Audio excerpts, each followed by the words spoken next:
Chapter 99 to 102, an interlude. She is good at politics. Also good at people, diplomacy, and her 21st century knowledge means she brings along quite a bit of tech too, even if that is going to take a long time to get off the ground. And why did you spend 55 gold dragons on such a curious device? Asked Joffrey, as I presented him with the magnifying glass. I watched as he turned it over in his hands, looking mystified as my smile grew. Oh, it was overly fancy for what it would hopefully be used for. The Myrish lenses were set in a gold frame and the handle was carved from ebony. It's all in the name of intelligence gathering, I told him. Then perhaps I can start now, he said and placed it carefully down on his desk. What is it for? I produced the pot of fine powder, made from what I do not know, and dropped it to the desk before stealing a pot of ink and some paper to round it all off. Joffrey watched me as if I had gone mad. I suppose, in his defense, there was no particular rhyme or reason to my actions. Now, here is a fun fact, I said once I had all my bits and pieces arranged. No two fingerprints are the same. He blinked and then folded his hands under his chin. Go on. I tried to smile as all his attention came to focus on me. He was my primary contact with Wisdom Jarrett for a reason. The new technologies fascinated him on a personal level and were an important tool for keeping an edge in his service to my cause. Under his gaze I polished the glass with a clean handkerchief until it shone and then pressed my thumb into it, leaving a mark we could both see. Then I uncapped the ink and poured a small amount into the lid, dipping the handkerchief in and painting my thumb a deep black. Then, I pressed it to his paper several times before handing him the ink and cloth. He did the same with a bemused smile. Fingerprints get left on everything we touch without gloves, I told him as I tilted the glass and unscrewed the powder Jarrett had sent me, ostensibly so I could discover if the maids were cleaning my quarters properly. So if you can find some way to highlight them, make them visible even to the human eye, then you can compare them. Since no two are the same, it's easy to prove who last held an object. He did not answer as the powder spilt over the glass. I blew gently and the excess powder disappeared from the surface and spread itself across Joffrey's desk, leaving a semi-visible thumbprint behind. It was not perfect, nowhere near the level of modern fingerprint dusts, but it was enough. Joffrey caught the idea soon enough and retrieved the magnifying glass and examined the print on the glass and the sample prints. He said finally. Underwhelming much? I asked. He placed the magnifying glass down once more and gave me a look with a half-apologetic look on his face. This will revolutionize crime detection. I am well aware of that, he said, now more amused than not. But I do not see it's worth to, well, my line of work. The poisoning, I said. Imagine if you could have taken prints from the bottle. In truth I had been angry at myself that I had not thought of it sooner. The bottle had long since been destroyed, but with so many suspects even ruling a few out would be useful beyond measure. Joffrey tapped out a rhythm on his desk and glanced at the glass again. We would only have the print on our end though, he pointed out. But we could use it to identify whether a suspect did or did not do it once we have one, I argued. Imagine a fingerprint in blood on a doorway. We know it is not the victim's because her hands are too small. Ergo, it must be the killer's. When we have a suspect we test it. He had his hands under his chin again, eyebrows drawn into a V over his eyes as he thought. Very well, I admit it has its uses.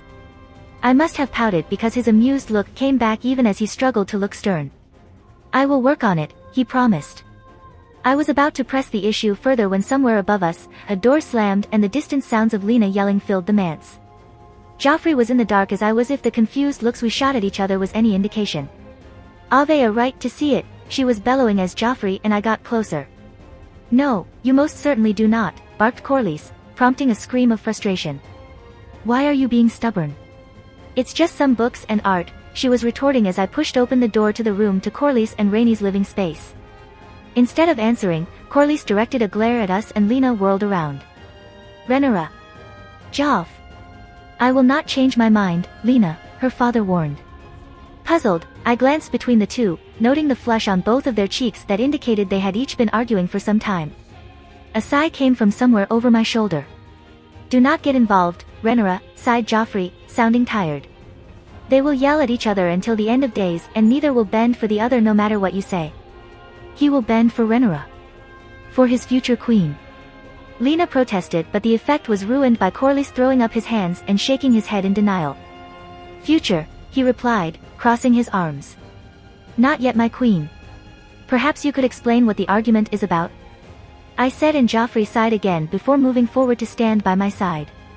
It is quite simple, said Corlys. Lena wants something from my private collection and I have said no. This tantrum will dash. It's not that simple, she interrupted, turning those pleading eyes on me. What has she asked to see? I asked, trying to ignore the heart-wrenching effect of that expression. A few books, a reed tapestry or two, all are unimaginably old. And rare. And are in storage for their own protection. He could not have looked more shifty if he'd actively tried. Even Joffrey was frowning at the display. Surely a simple viewing dash. No, I blinked at the cold shutdown and the glare I was getting. They stay in the vault. Lord Corlys. The man's glare turned to his Goodson. Lena. What exactly are these artifacts? Both father and daughter glanced at each other, before Corlys snorted. Well, I suppose there is no hiding it. They relate to magic, he said, and I saw Lena wince. Magic, I repeated, not taking my eyes off of her. You have an interest in magic now? Not exactly. Her response was more shifty than Corlys' behavior, and at my narrowed eyes she blushed red. Fine. Yes. The whole concept of the dragons are deeply rooted in magic.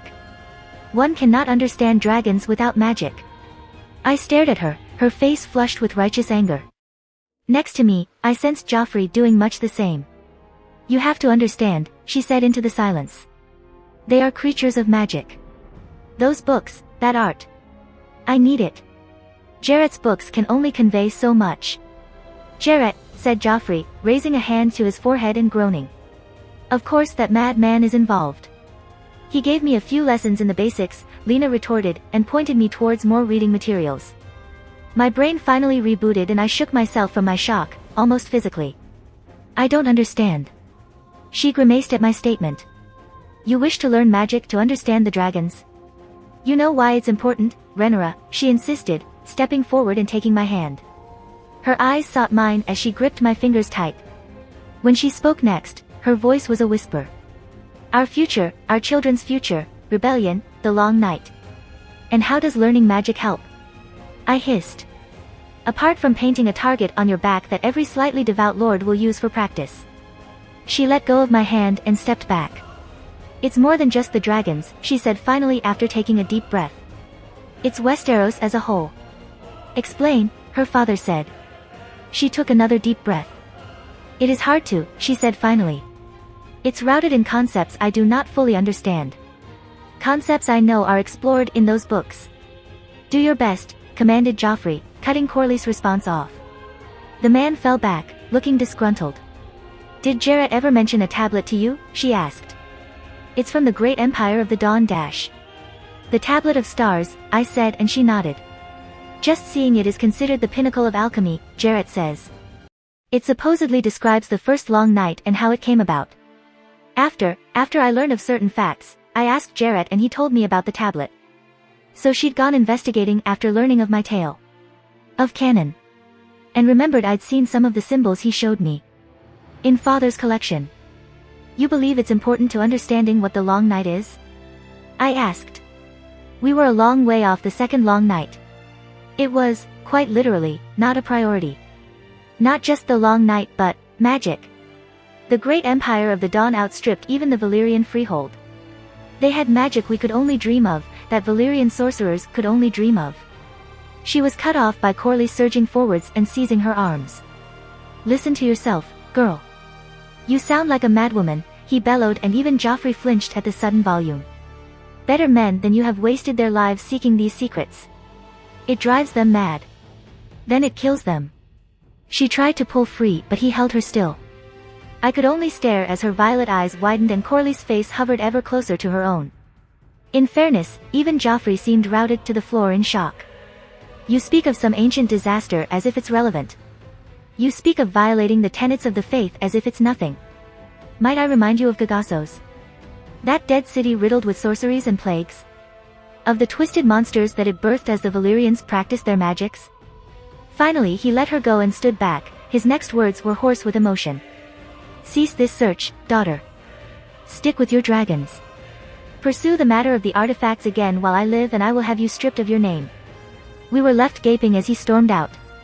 I turned my head back to Lena, who had the beginnings of tears in her eyes, and stretched out my hand to place it on her shoulder. She flinched when I did but caught my wrist as I drew back. "I need those books," she said, voice bitter and tears flowing down her face. "It's more than just. Rhaenyra, please. Runestone, Winterfell, the Wall, I know if you let me continue, I can find the answers to those mysteries." I said nothing and Joffrey copied me. She tried to pull me close then stopped when I proved resistant. "Burn powder," she said. "Jarrett told me. This could be the reason it requires BLO-. Enough, I said, finally, making up my mind.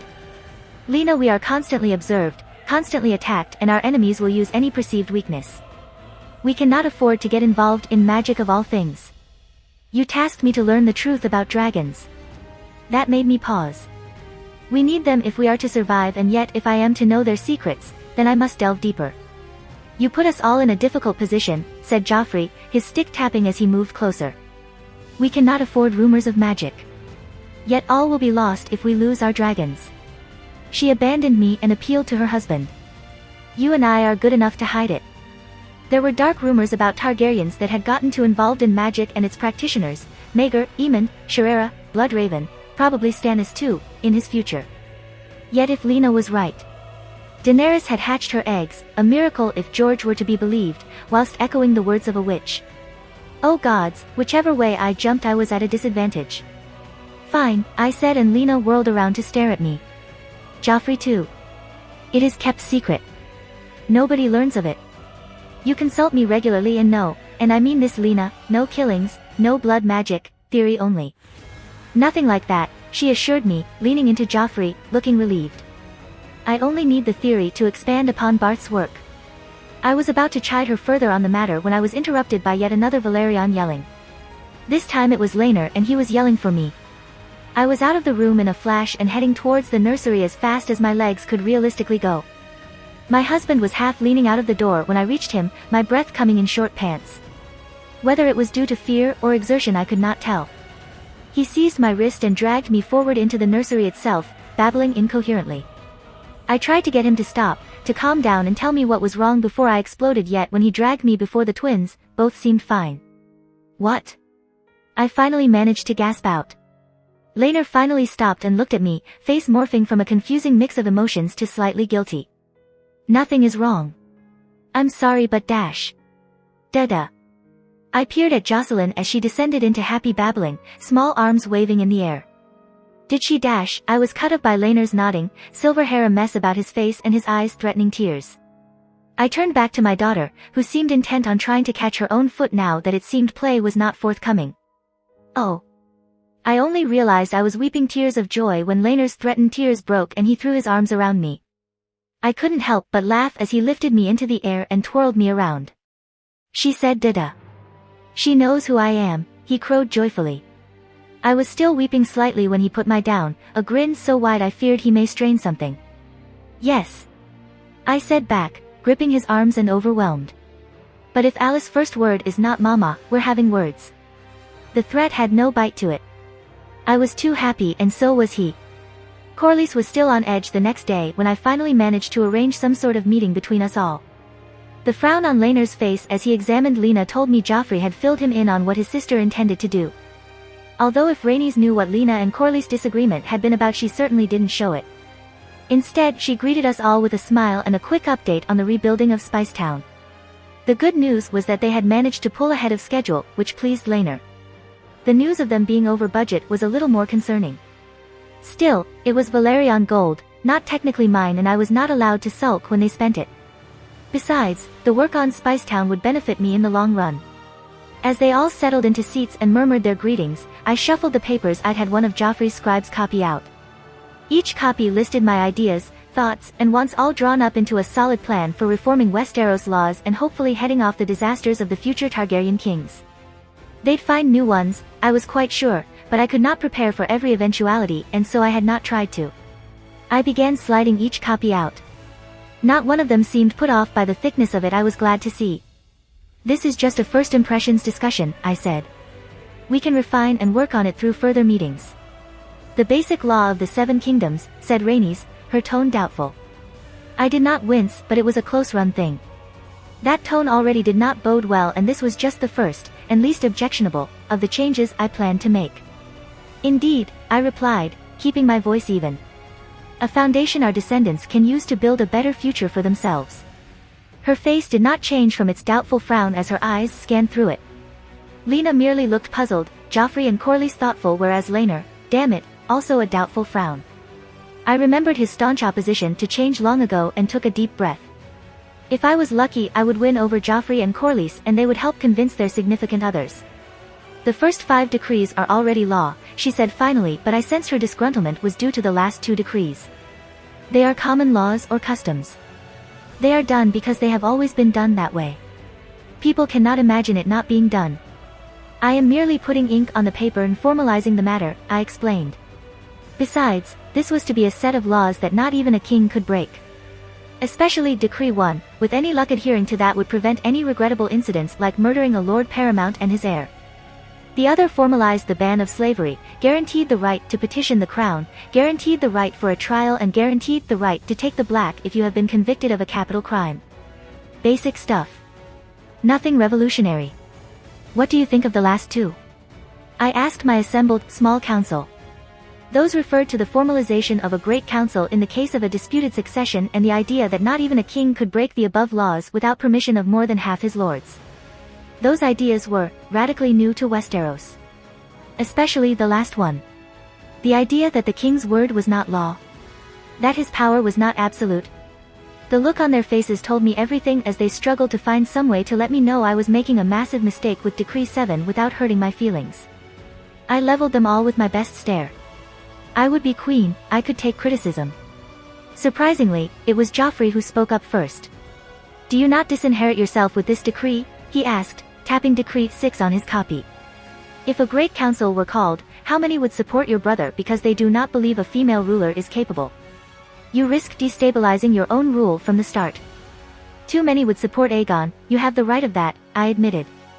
And his descendants may call a great council upon my death, but they will already consider themselves the true heirs, and is this way not better than burning tens of thousands whenever dispute does arise?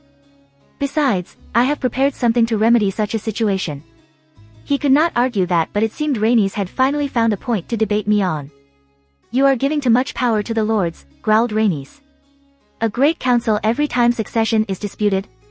They would seek to call every succession into dispute. They would seek to make every monarch a beggar that must come to them on bended knee.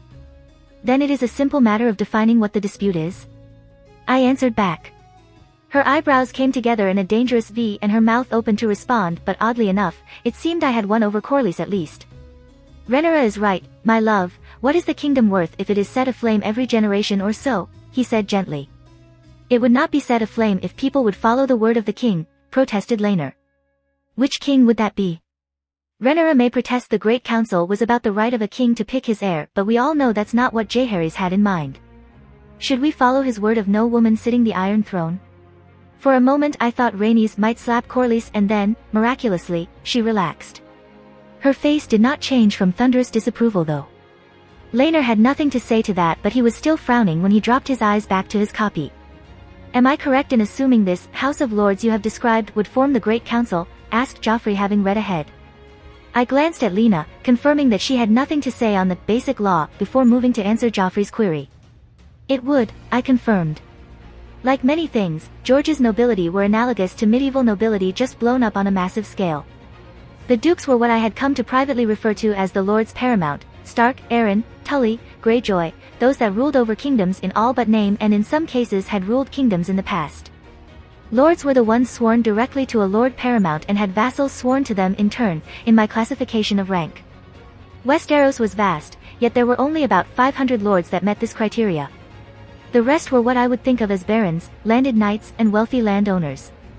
Any below the rank of lord would be excluded from this House of Lords, if only because I doubted there was a place in Westeros that could hold all of them. I had my heart set on Harrenhal, I would admit. The Strongs could be bought with a less cursed castle and I could knock down that twisted, half-burned mess and turn it into something useful. I'm getting ahead of myself. If I can't even push this idea past my own supporters, I will never get Westeros as a whole to accept it. It is to give the lords an illusion of power and truth, I said, feeling the need to explain further. They have power, yes, but the framework puts that power entirely at the discretion of the monarch. So I see, said Rhaenys, sourly. I mislike it. The king's word is law. They should not need to ask the lords for their opinions. Come now, Rhaenys, she makes it clear in her writings she would not be asking. It's a stamp of approval, a way to gauge how well the law would be received. A monarch might ignore the decision should they wish, said Corlys. Rhaenys pursed her lips. She was struggling with the idea that anyone who rode a dragon or had claim to our blood should ask for the opinions of those below them, yet she was clever enough that she knew having some sort of way of gauging the opinion of the assembled nobles was a good one. Pride warred with pragmatism. It only takes one weak king, she said finally. One weak king and the nobles will run amok with this power you wish to give them.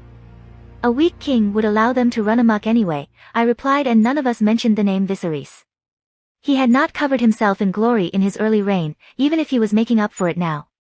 It was clear from her pained expression she still could not quite let go of a dragon's pride. At least with the house, lords can air their grievances instead of letting it boil to rebellion. I saw the moment the spark of understanding went off behind those who knew about Aerys the Mad, and finally Laenor nodded. Presumably because he saw the point of not letting things get that bad and couldn't come up with a better way to prevent it himself. It cannot be allowed to propose its own laws, said Laenor finally. Or block them if it is the monarch's will. That is much too far, but I see no problem in allowing them at least some say. Her son giving in was enough for Rhaenys to sigh in defeat and nod her assent. Again, Lena had little to say on the matter. She was chewing her lip and looking a bit baffled as she flicked ahead through my proposed changes. This succession act will cause problems, said Laenor as they all read through the next proposed change. I understand your need to legitimize your claim through the title of Princess of Dragonstone, but, all children of the first wife before the children of the second? Do you truly need to legitimize yourself twice? I consider it prudent, I said. It will cause problems, said Rhaenys. Succession always has problems. At least with a great council we can prevent those problems from becoming violent, I replied, and she snorted. You still have not defined it a dispute. In your act, it says that succession will be published by the small council to the 6th degree, Joffrey cut in. I paused at that. Damn him, he did have a point. It would have to be based in law, I decided. Not just any time someone wants to fight for it. Suspected bastardy, for example. And other examples would be, he asked. I ignored the intense focus I was getting from the others. If someone in the line committed a criminal act. Damn him, he'd seen my hesitation. Like kidnapping? Asked Lena, coming to my rescue. Would that disinherit his children as well, or just him? Just him, I answered as Rhaenys frowned. That sounds very specific, she said. Lena flushed in response. We were debating made-up scenarios for laws, she muttered. Corlys raised an eyebrow. In this one, the Crown Prince kidnaps the daughter of Lord Stark and the heir of Lord Stark threatens the prince's life. We were debating the outcome for that. An interesting scenario, Corlys said, amusement playing about his lips. Were there others? A king legitimizing all his bastards on his deathbed, the queen passing of bastards as trueborn, the North Sea seating, she replied, which sent her mother into a fit of laughter. I see a lot of laws that make sense with that context, said Corlys, smiling at his wife's amusement. Then his expression darkened. Including this matter about courts. Yes, I said. It lets the crown claw some power from the nobles in exchange for the House of Lords business. So it does, said Laenor. But I agree with father. It will not be well received. They were not wrong. The lords had been the enforcers of the law on their lands for time immemorial. My proposals would see 3 courts set up and my lords would only have control of 1, magistrates, crown courts and high courts. The lords would be their own magistrates, or they could appoint someone in their name, but like in that half-forgotten land my mind had originated from, the magistrates would only try summary offenses. Summary offenses were things like theft, assault, drunk and disorderly, disturbing the peace and other such crimes. For anything bigger, or indictable, it must go to the proposed crown court. These courts would be overseen by justices of the peace, men appointed by the crown. That would be the sticking point, of course. Lords would not wish to lose their ability to try such cases as murder, rape, treason, and banditry. They would be very, very opposed, violently in some cases, but this was the height of Targaryen power, and if we did go on to lose our dragons later we would need institutions to cement our rule. The 3 courts would be one of them. The 3rd court would be the High Court. My attempt at removing the sting of losing the crown courts. Only the nobility would be tried here and only they would have the right of trial by their peers. I had no doubt many would still prefer trial by combat, but I had no chance in all 7 hells of removing that particular right. The least I could do was add in a provision to prevent those on trial pulling a Tyrian and declaring trial by combat after another such trial is underway. None of it was perfect, it would definitely need the decade and a half I hoped I had before father's death to refine, but it was a start. A better one than I had hoped given that Laenor and Rhaenys still looked unconvinced. Still, I had not expected for them to agree with everything and I had no doubt I would be receiving their corrections and suggestions. It will not, I finally replied after Laenor raised an eyebrow at my brooding. But we need a better handle on the nobility. I will not deny that, said Rhaenys with a sigh. I had no doubt as to what she was thinking. Had this clarification existed when her father had been alive, she would be queen now. There is some part of her that will never let that go, I think. Still, I will work with these suggestions for now. From the set of her mouth, she had already thought up a lot of suggestions. Judging by Corlys and Laenor nodding along and Joffrey already making his notes, I suspected it would be more work than I had hoped.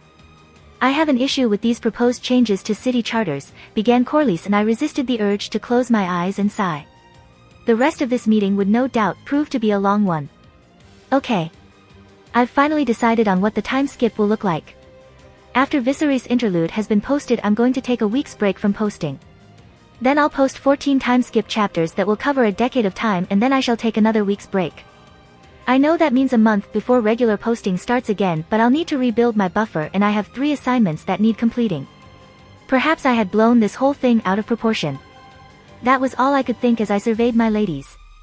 They were dressed in crimson edged in black, a pleasing inversion of my own dress, although mine was far more ostentatious where they wore a somewhat simpler style.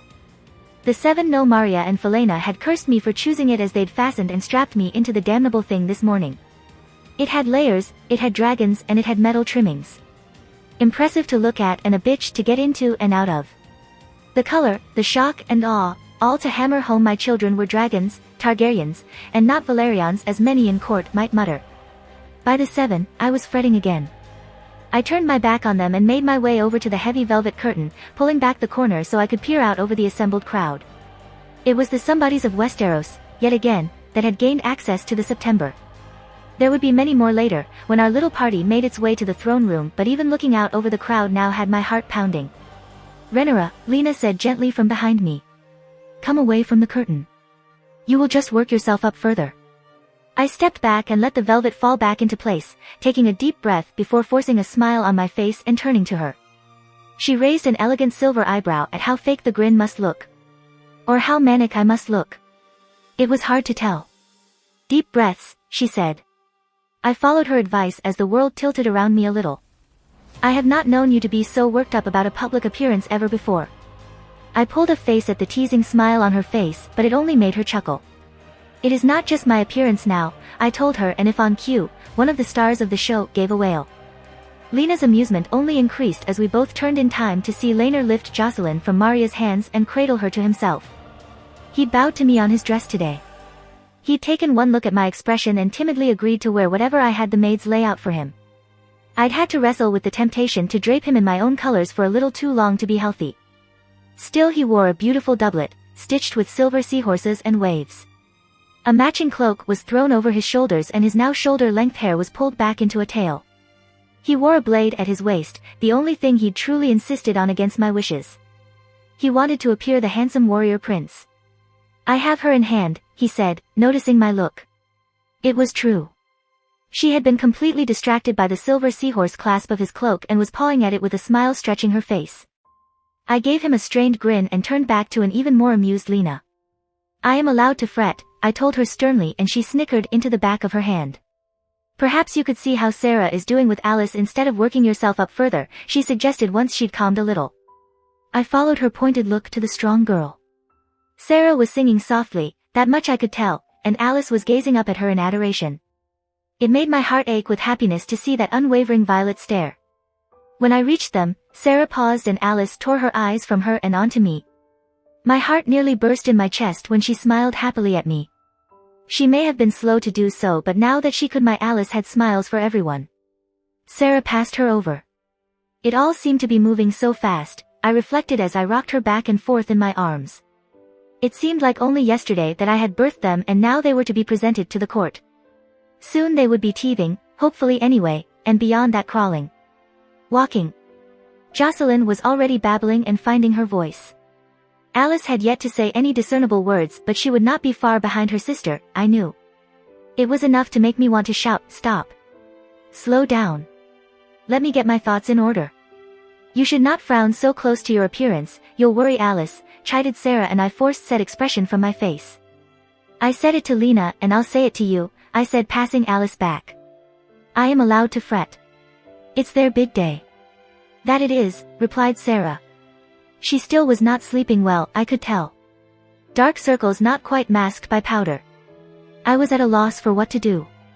Nothing could heal the loss of a twin. My eyes found my daughter's, and from Sarah's arms she smiled at me again. Alice was helping matters, I think. I no longer needed to worry about not having a guard dragon in the nursery, I had a guard Sarah. It was more often than not that I found her dozing in there in the early morning. "It's time," called Laner, handing Jocelyn back to Maria and beckoning me over. I took a deep breath and forced myself to calm. Laner's arm looping through mine helped. Behind us, Sarah and Maria cradled the twins, and behind them were Maris, Felena and Lena. Feeling as if I were actually floating, we made our way down the long hallway and down the stairs. The doors of the September were opened before us, and the excited buzz from within fell silent as our procession began. This had mostly been my father's idea, and it showed. The spectacle was all him.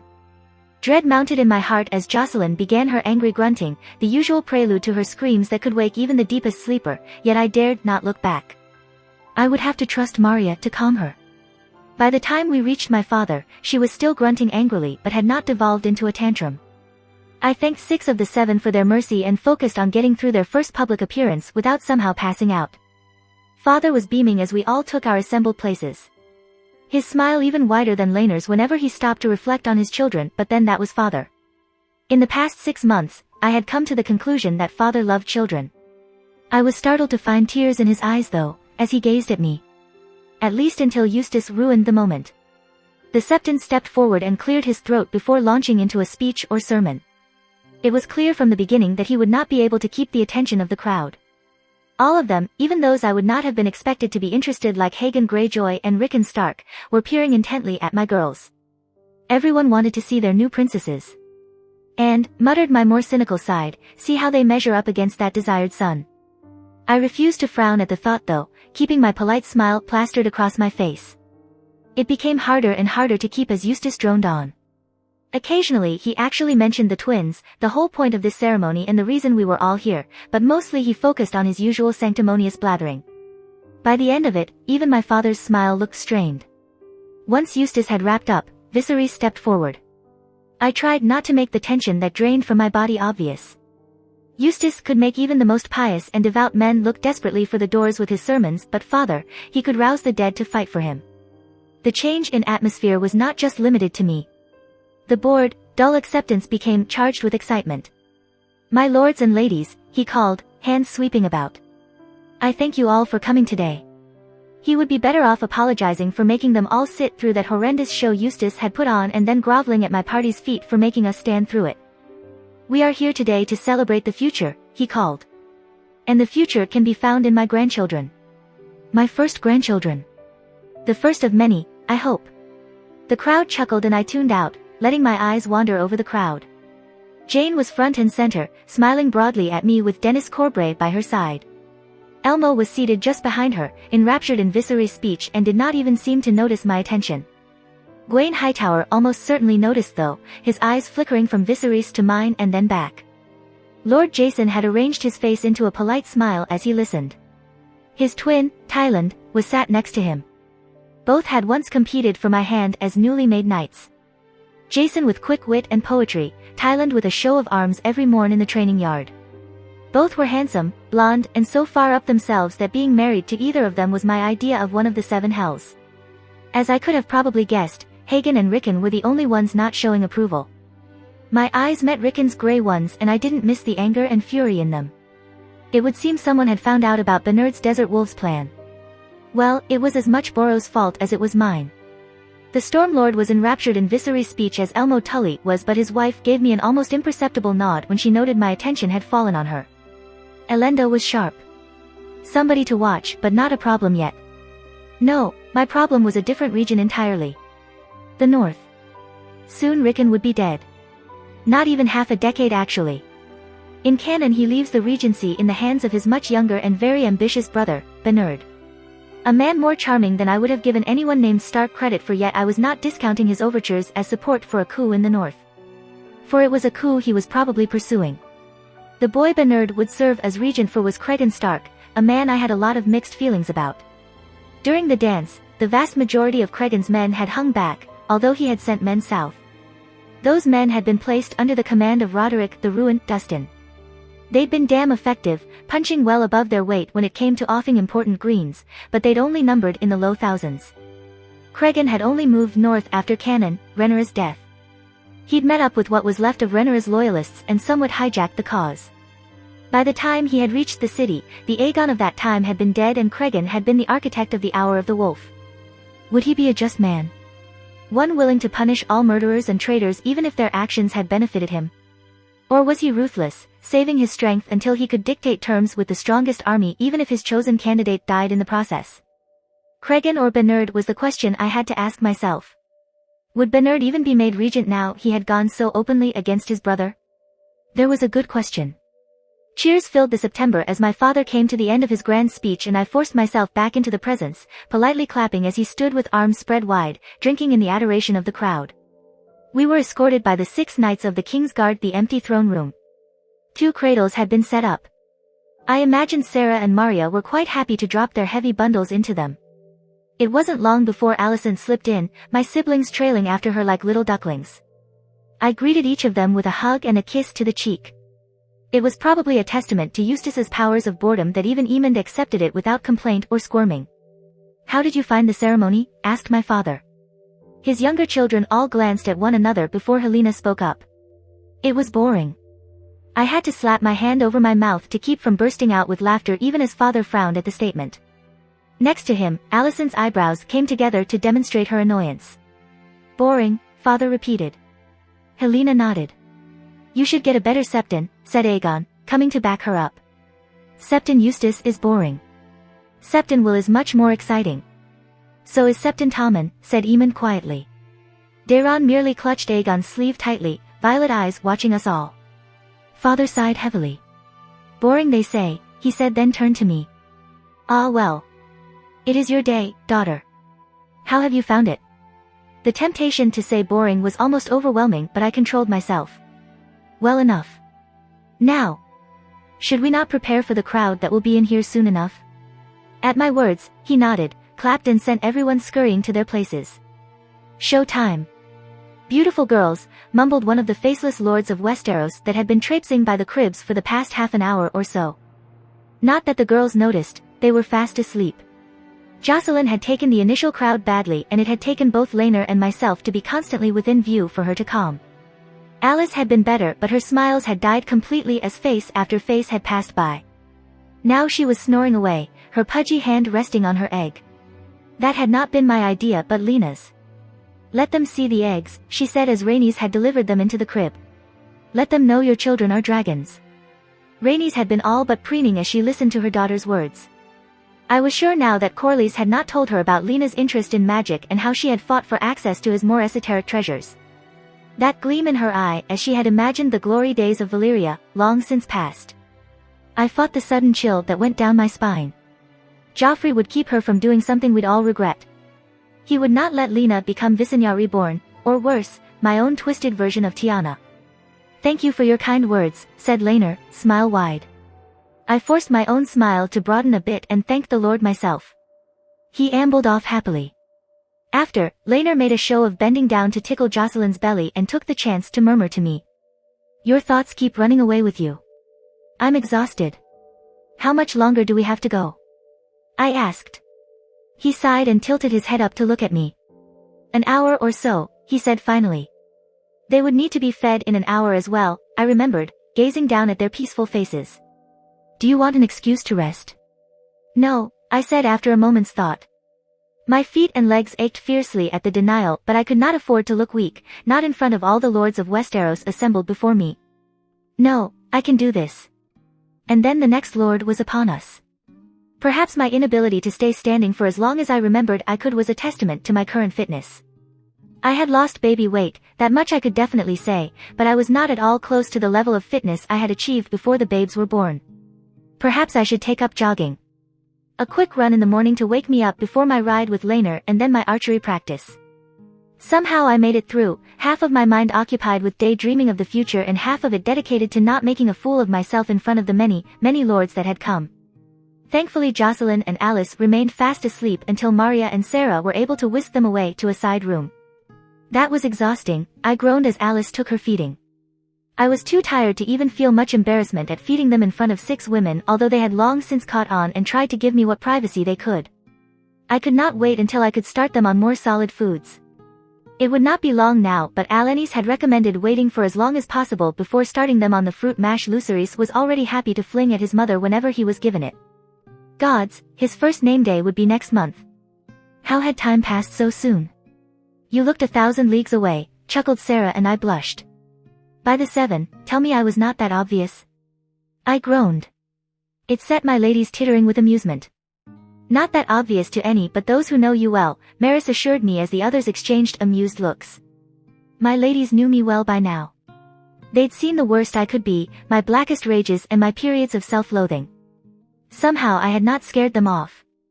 Well, no doubt I shall be in for a lecture if father noticed, I sighed, trading Jocelyn for Alice.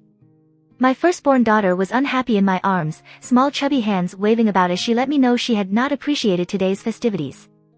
Well, she would be back in the manse soon enough and I would be stuck here still, shaking hands and making good impressions so that she would hopefully have a peaceful life. She took her meal eventually though, wild flailing becoming more and more subdued. By the end of her meal she was fighting to keep her eyes open as I handed her to Lena. My lover took her niece with a smile and began helping her make that final jump into sleep by rocking her back and forth gently as Maria fastened me back into my dress. A feat a lot more impressive than it sounded, trust me on this. It was a heavy Valerian guard led by Ser Stefan that eventually accompanied the girls back to the manse. I wanted to go with them to see them safe, but I could not. I was sentenced to mingle with the lords and ladies of the realm until my father said otherwise. He'd been very clear on that regard. Experience with him told me it was because he had something planned, but as to what it could be, I had no clue. Joffrey on the other hand. Joffrey had been of the opinion that one of the knights here might be due an offer of service. I returned to the hall and set myself to mingling. My usual routine of reassuring what men still called themselves blacks proudly and seeking to entice more back into Alicent and I's game rather than the war with Dorne. As usual, it proved virtually fruitless. Ah, there you are. I turned to find myself face to face with Bernard Stark and Medric Manderley. I have not been hiding. I told them, my smile a little more genuine at finding friendly faces. Indeed you have not, your grace, said Ser Medric with a bow. Rumor put him as well-spoken and charming as his brother, yet a fierce knight and fighter. Might I once again congratulate you on such beautiful babes? Had he been part of the viewing? I could not remember. I am a mother, Ser Medric, I never tire of hearing praise for my children. That set him tittering in amusement, and to his credit, he hid that it was false quite well. Bernard was not hiding his impatience to be on to another topic though. I have spoken with Lord Desmond regarding your glass, he whispered. He is eager to discuss terms. Medric's smile became slightly strained and I sensed my own had as well. By the 7, I tired of the North and the endless problems they presented. Perhaps there was a reason Laenor had been so dismissive about bringing them on side early. Perhaps book bias once again pushed me on. It is best to discuss the matter with my husband, Ser Medric. He is the expert at such matters. I tried to inject some sorrow into my voice at that. Medric merely shrugged in response and made a show of seeking him out. After receiving directions from myself he departed with one more bow, Bernard on his heels. A problem indeed. Just as well Laenor had been well warned about our northern suitor. 2 seconds later, Lena looped her arm through mine with a small smile on her face. If you're here to tell me it was cruel to set Bernard on Laenor's tail, I shall not hear it, I told, and she giggled. I'm here to ask you to introduce me to someone, actually, she informed me tartly after she'd recovered herself. And who is so high and mighty that Lena Valerian, rider of the dragon Vagor, cannot simply introduce herself? I asked. The Lady of the Veil? There was a hesitance to her voice as I suspected she might be fighting the need to blush. Ah, I said, knowingly. At that she did blush, pulling away to hide her face slightly, which sent me into giggles in turn. Come, let's find Cousin Jane and see what trouble we can get into.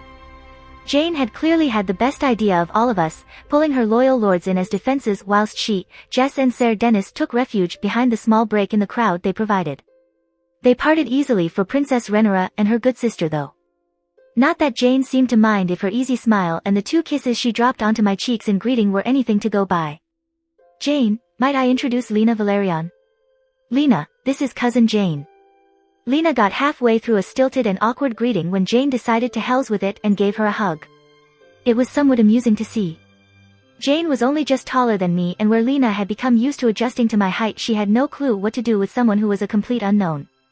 Serves her right for inheriting her mother's height. Lady Lena.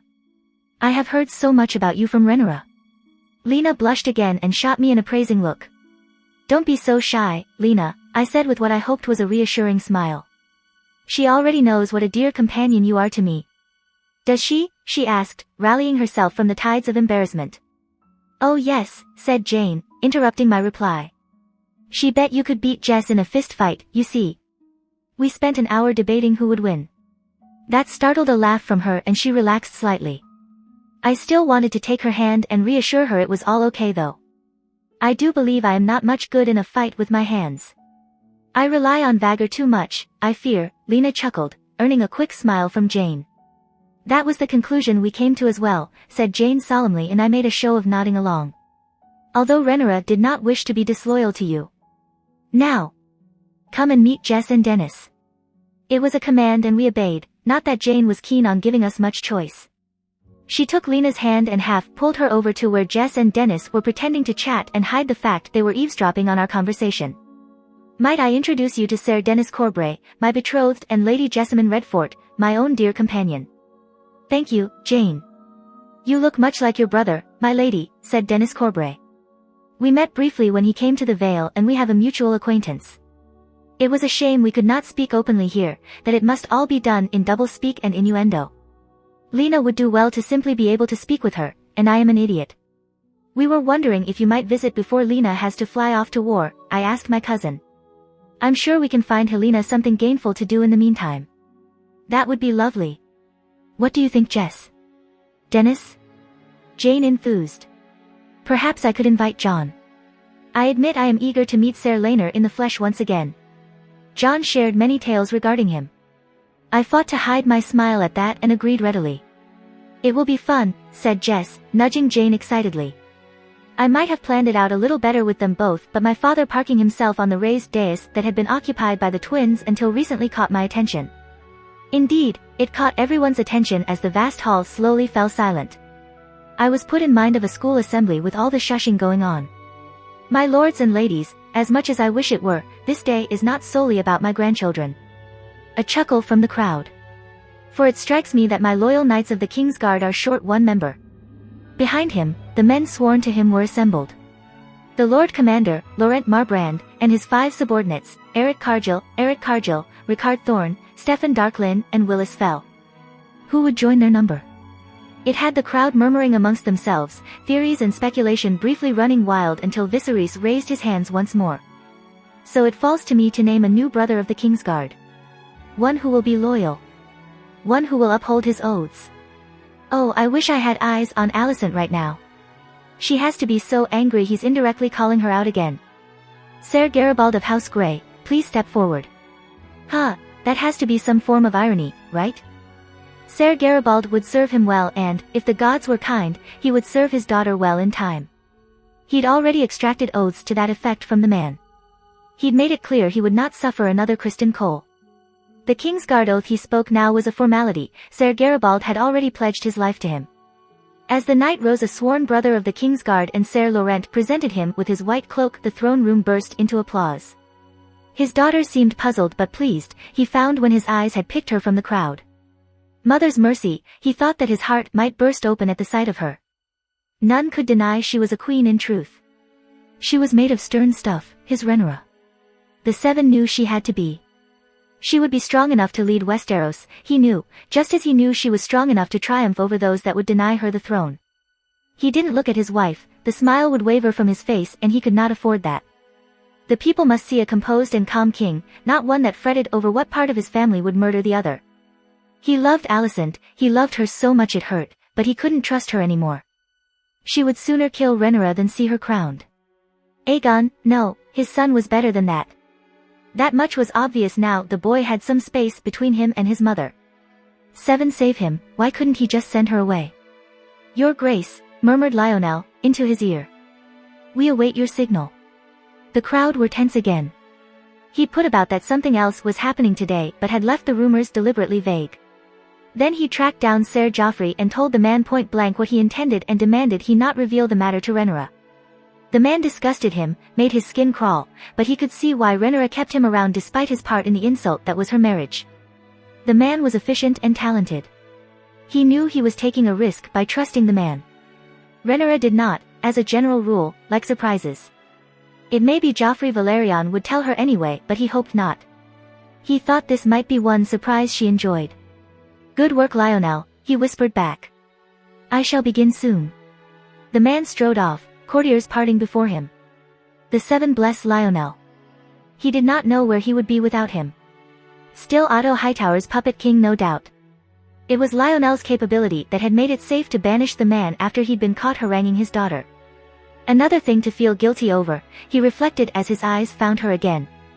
She had taken up conversation with her kinswoman, Jane Eyre. The past seemed intent on taunting him today. He should have put his foot down, he should have brought the girl to King's Landing when Emma had requested it. Otto had convinced him not to, that he would be making trouble with a loyal vassal unnecessarily. He'd agreed at the time, too frightened his cousin would come and take what was hers to realize how badly he was being manipulated. Well, Rhaenys would have what she wanted now. Her blood on the throne. Her son and his daughter. The whole matter left a bitter taste in his mouth. Had he known then what he knew now, he would have told Rhaenys to go hang. Instead he had to watch that poor sodding excuse for a man mock his daughter with his every breath. No. He could not get angry now. The courtiers were like sharks. They would sense his anger like blood in the water. Laenor Valerian dishonored his daughter with his perversions. He could no longer save her from that. She had made it clear in that tent nearly a year ago now. To strike at the Valerians was to strike at her. Oh, how he wished it was not so. Not even Rhaenys in all her fury would stop him from stripping the bastard from her side. She had not known, she had assured him of that, and he believed her. Yet he knew, deep within his gut, that even had she known she would not have told him, would not have acted to spare his daughter from the insult. A Valerian in all but birth, the thought was bitter in its clarity. He wished he could have the cousin of his youth back, the wild girl that would sneak into the training yard and play at being a knight, not what she had become under Corlys' watchful eye. My lords and ladies, if I might have your attention once more. At his call, the throne room was silent once more, all focused on him. His smile was genuine then. I have yet another appointment to make. That had them whispering in surprise. He felt his smile widen a little bit as he found his daughter in the crowd again. She was looking apprehensive. He hated that. He hated the feeling of knowing she did not trust him. And why should she? He had drowned himself in wine, food, and women. He had ignored his duty to marry Alicent, he had put her in the thick of a political mess with no thought for her safety or well-being. He had ignored her pleas to spare her the grief when Aegon had been born, he had raised his hands to her. He should have married Lena Valerian. He had realized that when Rhaenyra was 4 and 10 and begging to be allowed to visit Driftmark. So many problems could have been averted had he just married Rhaenys' girl. Rhaenyra could have married as she pleased, as opposed to a husband that would never please her. Oh, he had heard her protestations otherwise. He had never been so proud of her before that duel, her face set in defiance. He hadn't even been able to detect the usual signs of her lies or acting. She knew what would come from not binding the Valerians to them in marriage, and she was willing to make the sacrifice for him and for their house. Yes, he should have married Lady Lena. Rhaenyra would have loved having her as a mother, the 7 knew they were close enough friends now. She would not need to go to war every time she came to eat a meal at least. He should have been the one to sacrifice himself on the altar of Valerian ambition. He should have put up with whatever whispers Lady Lena wished to fill his ears with. He had thought Alicent to be different, yet he wondered now, who was it better to climb into bed with? Otto or Corlys? Otto had seemed his savior in those days after the Great Council, ever helpful and ever sure that he could prevent Rhaenys from rising up. Yet Otto had set out to rule him all the same. Corlys was arrogant, ever grasping for what was not his and as fickle as the seas he so loved. He'd sought to seduce Rhaenys for her claim, and when that had not worked, he had worked to destabilize Baelin's rule. That had seen him married to Emma, and Daemon promised to Rhea Royce, a desperate move from his grandfather to prevent such a plot from succeeding. He'd married Alicent and gotten Otto as a good father. How much worse could marrying Lady Lena be? Daemon would never have even dared to lay a finger on the girl if she had been his wife. The fact that she had been offered once was probably what had drawn him to her in the first place. His brother was never content to let him have things. He always had to take them, twist them and poison them. It was his fault she'd fallen into Daemon's line of sight. Mother's mercy, he owed the girl something at least.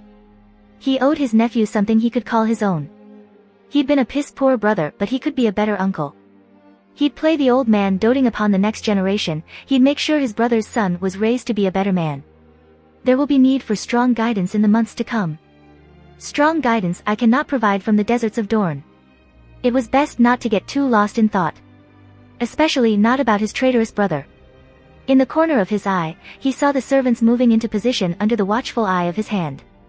So I must appoint one worthy to lead the 7 kingdoms whilst I bring fire and blood to the Martells. That got a cheer. War with the Dornish always would. Curse Otto. He had been so sure the man grieved for his son, that he had come because Gwaine needed his father. Curse that cold-blooded man to the depths of the 7 hells. Who is worthy of leading the 7 kingdoms though? The brighter ones already knew, and eyes were shifting from him to her. He watched her shift uneasily under the scrutiny. It was a slight thing, but he saw it. She liked to pretend nothing touched her, but he was her father, he knew her tells. Indeed, when the eyes of the throne room turned to her at his expansive gesture, nothing showed on her face but a knowing smile. Who better to lead it now than your future queen? She stepped forward and the crowd parted around her, cheering her name. Almost all with no visible discomfort. Ser Jeremy had been instructed to observe who was less pleased with this turn of events. Yet even hints of the factions still could not prevent him from beaming in pride once more. He wanted to weep when she met his eyes with a pleased but confused smile that was as genuine as his pride. At least he could still win those from her. He had not driven her too far away, despite his many mistakes. He would have to keep trying to make amends, to keep winning those smiles from her. "Father," she murmured as she reached him. Lionel's men were moving speedily now, and he saw her eyes widen as she laid eyes on what they bore. He felt the tension in the room soar as everyone came to the same realization she had a moment later. And he felt his wife's eyes on the crown. His daughter had once confided to him that she had wanted to find Silverwing that day she had escaped to Dragonstone. Well, he could not give her the good queen's mount, but he could give her his grandmother's crown. He took it gently from the cushion and marveled at it for a moment. It was much like his, although the band was thinner and the gems less ostentatious. It was no less beautiful though. He cradled it between his fingers, turned back and had to stop himself from laughing at her expression. It was rare he saw her dumbstruck, and yet... Oh, Rhaenyra. Rhaenyra Targaryen. She almost jumped at his booming voice, and he hated that as well. She always flinched when men yelled. When he yelled. His brother would pay for that one day. She had never been so jumpy before that night. Kneel. She did so, one smooth motion that demonstrated her grace. I name you my voice so that all shall obey you as they would me, he called. This time he did meet his wife's eyes. She would be on Dragonstone, and he doubted even she could cause trouble there, but he wanted her to understand, child or not, this was her last chance. He held those green eyes as he lowered the crown onto his daughter's head, and he did not break that gaze until Rhaenyra rose. The throne room erupted into applause and shouts of his daughter's name. Thank you, she said, small smile playing about her lips. I shall try my best not to burn the city down in your absence, father.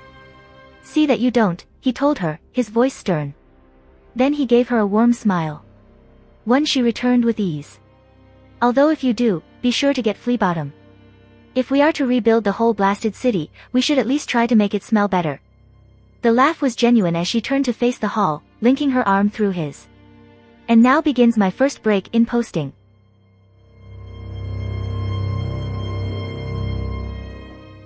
If you like this content, don't forget to like and subscribe. See you later, bye bye.